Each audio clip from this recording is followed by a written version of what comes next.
नमस्कार, मैं खुशबू कुमारी। आप देख रहे हैं वेब इंडिया न्यूज। यहाँ दी जाती है तमाम सटीक और सही खबरें सबसे पहले आप तक। इस समय की सबसे बड़ी खबर बिहार राज्य के पश्चिम चंपारण जिले के बेतिया क्षेत्र से आ रही है। सर, आपसे सर मैं दो व्यक्ति का नाम लूंगा और 2-3 शब्द आप इनके बारे में। विकास पुरुष नीतीश कुमार। देखिए, अब बेचारे बूढ़े हो गए हैं और एक नीतीश कुमार ऐसा था जो रेल का अगर एक्सीडेंट हो जाता था तो इस्तीफा दे दिया करते थे। एक नीतीश कुमार ऐसे थे जिन्होंने अगर ख़राब परफॉर्मेंस किया तो उन्होंने मुख्यमंत्री के पद से इस्तीफा दे दिया। और एक नीतीश कुमार हैं जो इधर कभी उधर, पूरा बिहार जो है बिखरा हुआ है। आज है पूर्व उप मुख्यमंत्री तेजस्वी जी। देखिए, तेजस्वी जी जो है ट्रेनिंग अगर लालू जी के साथ बढ़िया से किए होते तो आज इस पोजीशन पे नहीं होते, आज वो मुख्यमंत्री होते। लेकिन जो पार्टी एम वाई आप करते हैं और एम आपके लिए इतनी शिद्दत से खड़ी रहती है और वाई कभी उसके पीछे है कि वक्फ बोर्ड को लेकर के मामला को उठाइए और जब भी मुसलमान एकत्रित होगा तो हिंदू को भी जो है भड़काने में वो कामयाब हो पाएंगे।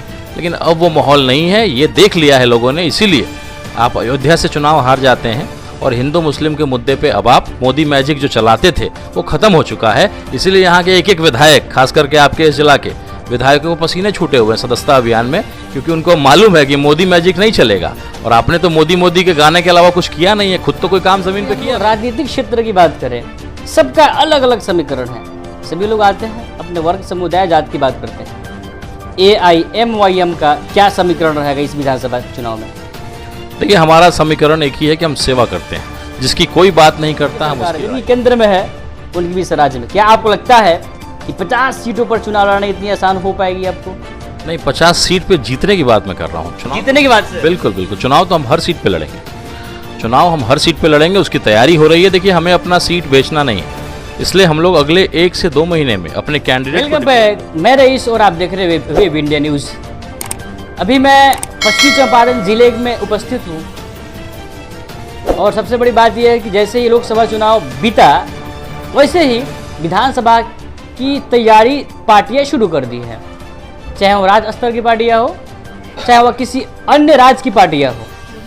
तो इसी बीच हमारे साथ AIMIM के राजनीतिक योद्धा जुड़े हुए हैं जो अपने पहचान के लिए मोहताज नहीं है। जी हाँ, मैं राणा रणजीत जी के बारे में बात कर रहा हूँ। शिवहर से लोकसभा सांसद प्रत्याशी रहे। हालांकि जद्दोजहद तो की है लेकिन कामयाबी से थोड़ी चूक गए हैं। तो सीधे हम चलते हैं, इनसे बात करते हैं। विधानसभा के चुनाव से संबंधित बातचीत होगी और भी सारे कई इशू है। सर, स्वागत है आपका हमारा वेब इंडिया न्यूज़ चैनल में सर, कि आप अपना प्रीसियस समय सर निकाल कर हमें दिए। सर, सवाल तो होगा आपसे, चूँकि जिम्मेदार आप ही हैं। बहुत सारी पार्टियाँ हैं सर, चाहे वो राष्ट्र स्तर पर चाहे वो राज्य स्तर पर, और आप एक राणा रणजीत सिंह है सर। MIM के साथ क्यों? देखिए, एक पढ़ा लिखा हिंदू का लड़का हूँ मैं, जो ये नई राजनीति जो है जहर घोल करके डिवाइड एंड रूल वाली पॉलिसी, और हम लोग की हमेशा से एक इच्छा है कि लीडरशिप अगर किसी का अंदर हम लोग काम करें तो किसी पढ़े लिखे, जैसे बैरिस्टर असदुद्दीन ओवैसी साहब, एक पढ़े लिखे व्यक्ति जब सदन में बोलते हैं, चाहे वो हिंदू को अच्छा लगे या बुरा लगे, लेकिन आप उनको इग्नोर नहीं कर सकते क्योंकि जानकार आदमी हैं, संविधान के अधीन रह करके बात करते हैं। आज वक्फ बोर्ड की बात हो, किसी के अंदर कुवत थी बोलने की, इकलौता व्यक्ति। हम लोग चुनाव जब लड़ रहे थे तो कई लोगों ने कहा कि अकेले क्या कर लीजिएगा, 1-2 सीट ला करके क्या कर दीजिएगा, लेकिन उन्होंने साबित किया कि शेर जो है अकेला ही काफ़ी है। तो 100 पे आज भी अकेले भारी हैं। वक्फ बोर्ड की बात हो, किसी दलित की बात हो, बहुत मजबूती से उस लड़ाई को लड़ते हैं। तो हम लोगों ने एक ऐसे बैरिस्टर साहब के लीडरशिप को स्वीकारा है और एक पढ़ा लिखा हिंदू हूँ। ये जहर फैलाने वाले लोग जो कामयाब हो रहे थे, अब हम लोग पढ़े लिखे लोग, कई लोग मुझे देख करके जुड़ रहे हैं, चाहे वो पश्चिमी चंपारण हो, पूर्वी चंपारण हो, तिरहुत का पूरा इलाका हो। कई हिंदू भाई मुझसे जुड़ रहे हैं क्योंकि उनको अब विश्वास हो रहा है कि अगर राणा रणजीत को सम्मान मिल रहा है तो निश्चित रूप से किसी सहनी के लड़के हो, किसी के मांझी के लड़के, किसी पासवान के लड़के को भी उतना ही सम्मान मिलेगा।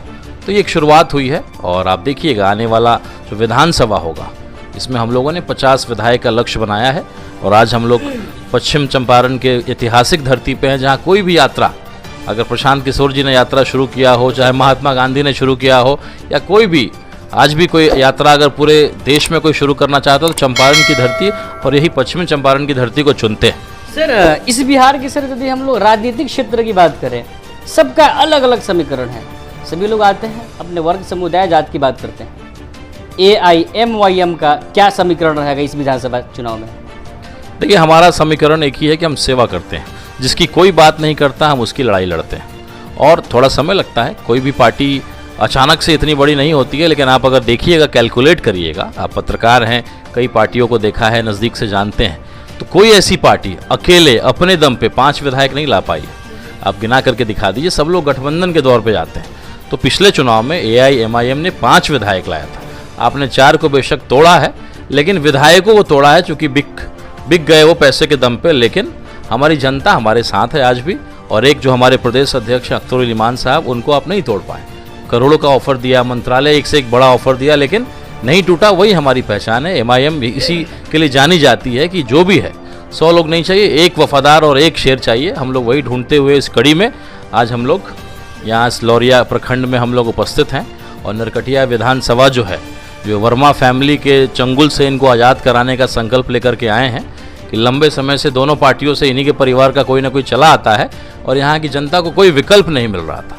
तो निश्चित रूप से इस कड़ी में हम लोग, हमारे गौरी खां जी हैं जिनके हम लोग आज दावत में आज यहाँ आए हैं, जो विदेश में रहते थे, अबसार भाई हैं, कमरान जी हैं, और हमारे जितने भी यहाँ पे हैं, असरारुल भाई हैं, सब लोग बहुत जुड़े हुए MIM के हैं और लगातार लड़ाई लड़ रहे हैं। और ये बदकिस्मती थी कि इस बार लोकसभा में जो कैंडिडेट हम लोग के संभावित थे MIM से, कुछ गलत डॉक्यूमेंट भरने के कारण से वो लड़ नहीं पाए। अगर वो वाल्मीकि नगर से लड़ते तो आप देखते कि MIM कितना ताकतवर इस इलाके में है। तो विधानसभा में इंशाल्लाह आप लोग इसको देखिएगा, और इसकी शुरुआत 1 नंबर की विधानसभा, लोकसभा सब आप ही के इस जिला से शुरू होता है। तो जीत का भी जो है आंकड़ा जब शुरू होगा, 50 विधायक का लक्ष्य हम लोगों ने रखा है कि अगले विधानसभा, अगले नए जो सरकार बनेगी, उसमें MIM अहम भूमिका में रहेगी। अच्छा सर, यह वह राज्य है जहाँ पर RJD लंबे समय से शासन करते आ रही है पार्टी, और JDU की सर फिलहाल तो बात ही छोड़िए, इनको तो विकास पुरुष कहा जाता है। तो क्या आपको लगता है इसमें भी डबल इंजन की सरकार है, जिनकी केंद्र में है उनकी भी इस राज्य में, क्या आपको लगता है कि 50 सीटों पर चुनाव लड़ना इतनी आसान हो पाएगी आपको? नहीं, 50 सीट पे जीतने की बात मैं कर रहा हूँ। चुनाव जीतने की बात से बिल्कुल बिल्कुल, चुनाव तो हम हर सीट पे लड़ेंगे। चुनाव हम हर सीट पे लड़ेंगे, उसकी तैयारी हो रही है। देखिए, हमें अपना सीट बेचना नहीं है, इसलिए हम लोग अगले 1 से 2 महीने में अपने कैंडिडेट को डिक्लेयर कर देंगे। हो सकता है कि इस इलाके में हम लोग अभी एक बहुत बड़ा कार्यक्रम विधानसभा लेवल का करने जा रहे हैं, और यही मकसद है कि यहाँ इन सब भाई लोग से राय विचार करेंगे कि आप लोग बताइए कि किसको आगे किया जाए, कौन सामाजिक क्षेत्र में अच्छा काम कर सकता है, आपकी लड़ाई को लड़ सकता है सदन में, आप बताइए। और हम लोग अभी से तैयारी शुरू करेंगे अगले 1 महीने से। और बाकी पार्टियाँ 20 दिन पहले इधर उधर से पलटी मार करके आएगा, पैसा से खरीद करके टिकट लोग लाएंगे। हम लोग अगले 1 महीने में अपने उम्मीदवार को घोषित करेंगे, संगठन को मजबूत करेंगे। वक्फ से सर संबंधित अभी मसले काफ़ी उरूज पे है, और अमित शाह का एक है बयान कि मैं इस बिल को पास करके ही रहूँगा, इस बिल को मैं लाकर ही रहूँगा। क्या राय है आपकी सर, क्या MIM क्या सोचती है इसके बारे में? देखिए, भाजपा ने एक लिस्ट बना के रखा है, 100 ऐसे मुद्दे हैं जो बार बार आपको छोड़े जाएंगे आपके पास, और आपको उलझाया जाएगा। मकसद ये नहीं है कि बिल पास हो कि नहीं हो, मकसद है कि कैसे हिंदू मुस्लिम को लड़वाया जाए। आपको मालूम है कि अभी 4 महत्वपूर्ण राज्यों में चुनाव होने जा रहा है। हरियाणा में होने वाला है, कश्मीर में हो रहा है, और आपको महाराष्ट्र में होने जा रहा है, झारखंड में होने जा रहा है। ये केवल मसला है कि वक्फ बोर्ड को लेकर के मामला को उठाइए, और जब भी मुसलमान एकत्रित होगा तो हिंदू को भी जो है भड़काने में वो कामयाब हो पाएंगे। लेकिन अब वो माहौल नहीं है, ये देख लिया है लोगों ने। इसीलिए आप अयोध्या से चुनाव हार जाते हैं, और हिंदू मुस्लिम के मुद्दे पे अब आप मोदी मैजिक जो चलाते थे वो ख़त्म हो चुका है। इसीलिए यहाँ के एक विधायक, खास करके आपके इस जिला के विधायकों को पसीने छूटे हुए हैं सदस्यता अभियान में, क्योंकि उनको मालूम है कि मोदी मैजिक नहीं चलेगा। और आपने तो मोदी मोदी के गाने के अलावा कुछ किया नहीं है, खुद तो कोई काम ज़मीन पे किया नहीं है, तो आपको पता लग जाएगा। ये एहसास विधायकों को हो गया है, इसलिए बेचैनी बढ़ी हुई है। और ये हिंदू मुस्लिम डिवाइड एंड रूल पॉलिसी अब ख़त्म हो गया। लोगों ने जान लिया कि भाजपा का इकलौता यही काम है। शिक्षा की बात नहीं होगी, रोजगार की बात नहीं होगी, स्वास्थ्य की बात नहीं होगी, बात होगी कि भाई वक्फ बोर्ड कैंसिल कर दें, कैसे मुसलमानों को, तबलीगी जमात को कहें कि भाई कोरोना फैलाता है। तो ये जहर जो है फैलाने का काम आप करते, तब आप पकड़े गए हैं। लोगों ने पहचान लिया कि आपका मेन मकसद क्या है और कैसी राजनीति आप करते हैं। अच्छा सर, क्या आपको लगता है कि सर आपके अनुसार भारतीय जनता पार्टी अल्पसंख्यकों का डर दिखाकर सत्ता में बनी है? बिल्कुल। आपके सर तमाम इर्द गिर्द में लोग अल्पसंख्यक बैठे, सर क्या आपको कभी इस तरह फील हुआ है? देखिए, जिस तरीके से जब मामला हो आपके सपनों का घर का, तो समझौता कैसा? जी हाँ, अब आपका भी सपना होगा साकार। अब आपके शहर रामनगर में खुल गया है home care design and construction organisation, जहां आपको सभी प्रकार के मकान का 2D 3D नक्शा या फिर नक्शा बनवाना हो, नक्शा पास, सुपरविजन, सर्वे, अनुमानित लागत ब्यौरा, पुराना मकान नवीकरण, भवन सलाह, मेंटेनेंस, जमीन प्लॉटिंग एवं मकान संबंधित interior decoration, plumbing, electrical contractor, कारीगर इत्यादि के लिए रामनगर एवं अन्य जिले के लोग संपर्क करें। Home care design and construction organisation का पूरा पता है रामनगर नगर परिषद क्षेत्र के सगुनी मेन रोड, जिसके प्रोप्राइटर हैं इंजीनियर मसूद आलम, जिनका मोबाइल नंबर 9162052355 से हम लोग प्रणाम नमस्कार करते हैं। वैसे ही मैं भी जहाँ भी जाता हूँ अस्सलाम वालेकुम व रहमतुल्लाह व बरकातहू बोलता हूँ, तो लोगों को मतलब भी समझाता हूँ। जब एक हिंदू का बेटा इसके मतलब को समझाएगा कि वो कौम जो आपसे जब भी हाथ मिलाती है दिन भर में, तो यही कामना करती है कि आपके जीवन में शांति आए, आप तरक्की करें, और उस कौम को आप कहते हैं कि आतंकवादी और उसको गलत इल्ज़ाम लगा करके उसको आप बदनाम करने का प्रयास करते हैं। तो जब ये हिंदू का बेटा जब आपकी दुआओं को समझने का प्रयास करेगा कि जब आप मस्जिद में दुआ करते हैं तो आप यहाँ तक की दुआ करते हैं कि फसल के लिए अच्छा मौसम हो और सारी चीज़ें बेहतर हो, और उस कौम को आप बदनाम करने का प्रयास करते हैं, तो आप जब उनके तकरीर को सुनेंगे नहीं, उनके दुआओं को समझेंगे नहीं, उनके सलाम वालेकुम का अर्थ नहीं जानेंगे, तो आप हमेशा उनको यही कहिएगा कि भाई ये कुछ ना कुछ गलत ही कर रहे हैं, कुछ ना कुछ गलत योजना ही बना रहे हैं। तो एक हिंदू के बेटा को मुसलमान की लड़ाई को लड़ना होगा, और एक मुसलमान के बेटा को हिंदू की लड़ाई लड़ना होगा, तभी एक बेहतर बिहार, एक खूबसूरत बिहार, एक खूबसूरत हिंदुस्तान बनेगा। सर, लोकसभा के चुनाव में सर आप एक चुनाव को सर लड़े, कामयाबी तो प्राप्त नहीं हो पाई, लेकिन सर आपका जद्दोजहद पूरा रहा। आपके सर कार्यकर्ता इस बात का कयास लगा रहे हैं कि घायल शेर फिर चुनावी दंगल में आ गया है। सर क्या कहना चाहेंगे, और कुछ नए रणनीति के साथ आप आइएगा विधानसभा चुनाव में, क्योंकि प्रण आप ले लिए हैं कि 50 सीट हम जीतने के बाद ही सांस लेंगे। सर क्या कहना चाहेंगे आप उन जो आपके कार्यकर्ता हैं, जो आपके चहेते हैं AIMIM के? बिल्कुल, हम लोग राजपूत कुल से आते हैं और लड़ना हम लोग का फ़र्ज़ है, और जब तक जीतेंगे नहीं तब तक छोड़ेंगे नहीं। और जहां मुझे चोट लगा है, क्योंकि मेरा संगठन नहीं था, हमारी पार्टी के दीवाने बहुत थे। बाकी पार्टी में कार्यकर्ता होते हैं जो बिरयानी और पेट्रोल में आते हैं, लेकिन MIM के दीवाने होते हैं।